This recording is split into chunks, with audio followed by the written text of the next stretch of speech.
आज हम स्टडी करेंगे मैन्युफैक्चर ऑफ एसिटिक एसिड कि हम एसिटिक एसिड को किस तरह से बना सकते हैं और यहाँ पे हम बात करेंगे कि कमर्शियली हम किस तरह से एसिटिक एसिड को प्रिपेयर कर सकते हैं। तो सबसे पहले मैं जो मेथड यहाँ पे डिस्कस करूँगा वो है जी फ्रॉम एसिटाइलिन, कि एसिटाइलिन से हम किस तरह से जो है वो प्रिपेयर कर सकते हैं एसिटिक एसिड को। एसिटाइलिन या फिर जिसको हम कहते हैं इथाइन, जो कि उसका आईयूपैक नेम है, ठीक है। और मैं यहाँ पे लिख लेता हूँ carbon triple bond carbon hydrogen और यहाँ पे हाइड्रोजन। ये हमारे पास क्या है जी, इथाइन है या फिर जिसको हम कॉमनली कहते हैं एसिटाइलिन। इसका हम रिएक्शन करवाते हैं जी 20% सल्फ्यूरिक एसिड के साथ और फिर हम 1.0% मर्क्यूरिक सल्फेट जो है वो यहाँ पे लेते हैं। यहाँ पे हम देख लेते हैं कि 20% हम यहाँ पे क्या लेते हैं जी, सल्फ्यूरिक एसिड, और 1% जो है हम लेते हैं मर्क्यूरिक सल्फेट। तो ये हम यहाँ पे लिख लेते हैं। और उसके अलावा हम टेम्परेचर जो है वो मेंटेन रखते हैं 80 डिग्री सेंटीग्रेड टेम्परेचर। तो हमारे पास प्रोडक्ट क्या आ जाती है जी, हमारे पास प्रोडक्ट आ जाती है इस तरह से CH डबल बॉन्ड CH और फिर यहाँ पे होगा जी OH, ठीक है जी। इसको हम कहते हैं जी विनाइल अल्कोहल, ठीक है। ये क्या है जी, ये वाला जो पार्ट है इसको हम कहते हैं विनाइल, और OH जो है ये अल्कोहलिक फंक्शनल ग्रुप है तो हम इसे कहते हैं विनाइल अल्कोहल या फिर हम इसे इनोल भी कहते हैं। अब इनोल क्यों कहते हैं कि यानी ये कौन सी अल्कोहल है कि जिसमें डबल बॉन्ड मौजूद है, अनसैचुरेशन मौजूद है, ठीक है। तो इन अल्कीन से निकला है और ओल जो है ये अल्कोहलिक फंक्शनल ग्रुप को रिप्रेजेंट करता है। तो इनोल जो है ये बहुत ज़्यादा अनस्टेबल होता है और ये जो है वो आइसोमेराइज हो जाता है। और किस तरह से आइसोमेराइज हो जाता है, मैं ये चीज़ आपको यहाँ पे शो कर लेता हूँ कि ये जो है ये हम इससे पहले भी पढ़ चुके हैं।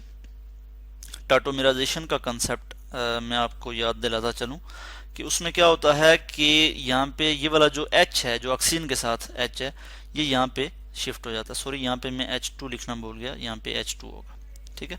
तो ये हमारे पास इनोल है। तो इसमें से ये वाला जो H है ये यहाँ पे शिफ्ट हो जाएगा। जब ये यहाँ पे शिफ्ट होगा तो कुछ इस तरह की सिचुएशन बन जाएगी। मैं यहाँ पे लिख लेता हूँ CH3, CH2 था तो अब क्या बन गया CH3। उसके अलावा क्या बन जाएगा यहाँ पे C डबल बॉन्ड O और फिर यहाँ पे एक H ये वाला आ जाएगा।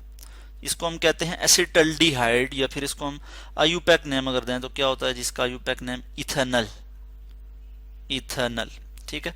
तो इस तरह से ये हमारे पास आ जाता है जी इथेनल, ठीक है। इथेनल की इसके बाद हम क्या करते हैं जी, इसके इथेनल की हम ऑक्सीडेशन करते हैं।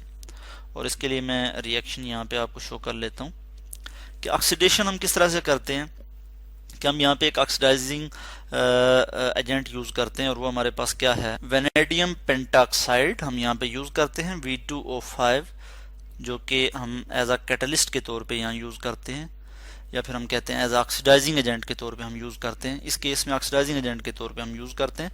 तो हमारे पास जो प्रोडक्ट आ जाती है वो आ जाती है जी क्या, हमारे पास एसिटिक एसिड प्रिपेयर हो जाता है CH3 C double bond O और यहाँ पे एक ऑक्सीजन आके अटैच हो जाता है तो यहाँ पे क्या हो जाएगा OH, ठीक है।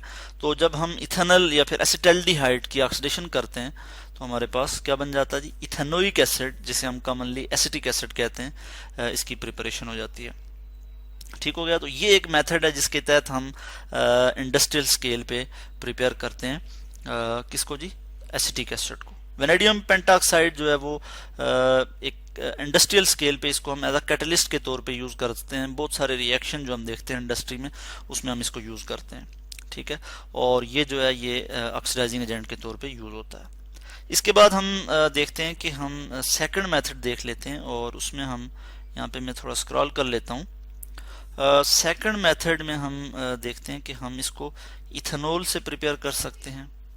इथेनॉल यानी इथेनॉल की हम ऑक्सीडेशन करते हैं तो हमारे पास क्या आ जाता है जी, वही चीज़ आ जाती है, यानी इथेनॉल आ जाता है। और फिर इथेनॉल की ऑक्सीडेशन करते हैं तो हमारे पास क्या आ जाता है, एसिटिक एसिड आ जाता है। तो ये इससे पहले ये रिएक्शन हम पढ़ भी चुके हैं और इस चीज़ को मैं यहाँ पे डिस्कस कर लूँगा कि हम इंडस्ट्रियली कमर्शियल स्केल पे हम प्रिपेयर करते हैं एसिटिक एसिड को इस मेथड के तहत, यानी इथेनॉल मैं यहाँ लिख लूँगा CH3CH2OH, इथेनॉल। अब मैं एक चीज़ और आपको बता दूं कि इथेनॉल जो है वो कमर्शियली प्रिपेयर किया जाता है फ्रॉम मोलेसिस। मोलेसिस जो है वो क्या होता है जी, मोलेसिस जो है ये बाई प्रोडक्ट है। जब हम शुगर बनाते हैं गन्ने से, जब हम शुगर चीनी बना रहे होते हैं तो उसका जो बाई प्रोडक्ट होता है वो ब्राउन कलर का, डार्क ब्राउन कलर का जो हमारे पास आता है बाई प्रोडक्ट, उसको हम मोलेसिस कहते हैं। तो मोलेसिस की जब हम फर्मेंटेशन करते हैं, और फर्मेंटेशन किस तरह से करते हैं कि इन द प्रेजेंस ऑफ यीस्ट, ठीक है, in the absence of oxygen, जब हम इस प्रोसेस को हम कहते हैं बेसिकली फर्मेंटेशन के in the absence of oxygen, जो यीस्ट की मदद से जो हम जो है क्या करते हैं जी, जो रिएक्शन करवाते हैं इसका, तो इस चीज़ को हम, इस प्रोसेस को हम कहते हैं फर्मेंटेशन। तो फर्मेंटेशन के नतीजे में हमारे पास इथेनॉल जो है वो प्रिपेयर हो जाता है। किसकी फर्मेंटेशन? मोलेसिस की। तो अब हम देखते हैं कि इथेनॉल की जब हम ऑक्सीडेशन करते हैं, और ऑक्सीडेशन किस तरह से करते हैं कि हम यहाँ पे एक स्ट्रॉन्ग ऑक्सीडाइजिंग एजेंट यूज़ करते हैं। इससे पहले आप पढ़ चुके हैं। हम यहाँ पे यूज़ करते हैं potassium dichromate K2Cr2O7, strong oxidizing agent है। In the presence of sulphuric acid हम इसको यूज़ करते हैं, ये इथेनॉल की जो है वो ऑक्सीडेशन कर लेता है।